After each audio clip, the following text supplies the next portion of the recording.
ilang mga baliktanaw item ako na i-share sa inyo mula sa aking collection. No? Isa na nga dito yung Spider-Man na ginagawang parachute kung saan kadalasan tayo na gumagawa ng kanilang pinaka-parachute. No? Kukuha tayo ng plastic tapos inulit or kung minsan yung tali ng mga sako upang gawing parachute. No?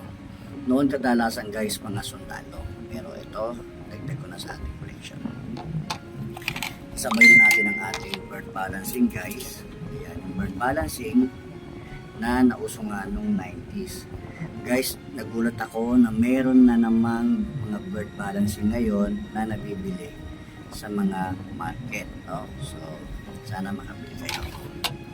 Tapos itong ang baril di goma, kung saan lalagyan mo ito ng goma, lalagyan mo siya dito, tapos saka mo siya iikot. So kung mga 5, saka mo siya pipisilin dito o pipitikin para tumasik yung goma.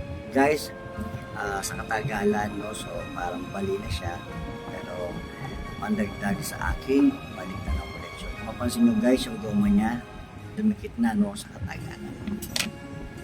I-share na rin natin yung mga ganitong mga bus na yung may candy guys, no, may candy to. So ang pinaka naaalala ko lagi ito, no, kasi tutungkabin mo yung mga gulong na yan upang maging bus, no? So marami siyang design. Isa natin, idagdag na natin itong noon ang tawag namin itong butiki, pero crocodile, no? Ayan. So sa mga tumalaginding naman, syempre yung mga ganitong manika. Tapos naalala ko yung mga ganitong mga pearl. Guys, ginagawa namin yan. Sana po naaalala nyo po. Tapos meron tayong mga yoyo na clear.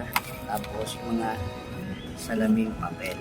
No? Ito guys, 80 edition. No? So, 80s. Kasi 80 movie. No? Sama pa yung ating baril na may spring.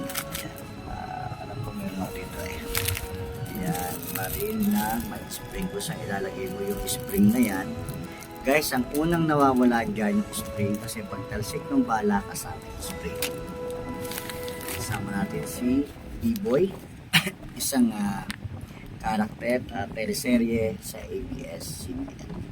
So muli po maraming salamat po sa tumatangkilik sa aking mga baliktanaw item videos. Okay, muli po salamat po. Luis Serrano, Baliktanaw.